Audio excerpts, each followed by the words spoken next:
Everyone sure looks busy today, thought Thomas.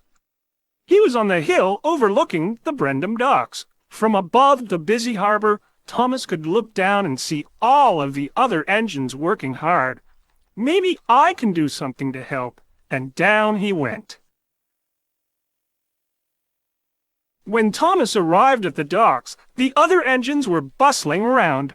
Everyone was working hard to prepare for the ocean life exhibit, which was coming to the island of Sodor. James and Cranky the crane were busy unloading a big shipment of ocean plants. The plants would be put in the fish tanks to make the fish feel at home.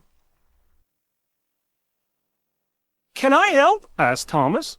"Oh, little Thomas, an engine like me doesn't need help," said James. Thomas chugged over to where Harvey was moving a bunch of small crates. "Keep back, little Thomas. These crates are full of all the empty fish tanks, and they are very fragile," said Harvey. "We don't need you to be breaking anything." As Thomas moved off, he noticed two cars coupled to Salty on the next track. He had never seen cars like this before. They were large, and Thomas could see through their sides. They were full of water. A big octopus was swimming in the rear car. Thomas was amazed. Then he pulled up to the front car. It had a huge shark in it. The shark looked at Thomas and opened his mouth. He had rows of big, scary teeth. "Look at that!" Thomas gasped, and hurried up to find Salty. "Amazing, aren't they? These critters from the deep." "Hey, Thomas," said Salty. "Where are they from, Salty?" Thomas asked excitedly. "Where are they going?" "They're off to an ocean show in Tidmouth. It sure is fun having 'em here, don't you think?" answered Salty with a smile. "I can't wait to tell Percy about them," thought Thomas. "Maybe we can see them in Tidmouth." Thomas was still marveling over the shark when Henry rushed by. "Out of the way! I am in a hurry," Henry whistled.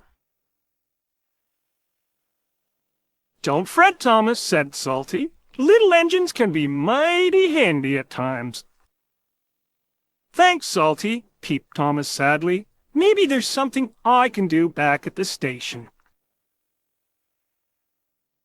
Just as Thomas was leaving the docks, Percy came chugging up, working hard, pulling the afternoon mail. "Percy, you've got to take a look at the cars that Salty is—" Thomas started. "Not now, Thomas," Percy interrupted. "I need to deliver this mail right on time." And he hurried past. Percy passed Salty, and then looked up and saw a huge shark looking right at him. "Yikes!" he tooted loudly, and rushed forward. Percy was so surprised and so scared that he didn't look where he was going. Henry was stopped ahead of him on the same track.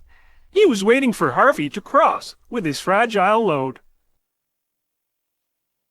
Percy ran right into Henry, pushing him up the track, right toward Harvey's cargo of fish tanks. "Watch out, Harvey!" tooted Henry. Harvey looked back, saw Henry rushing at him, and went full steam ahead. Too late. Crash!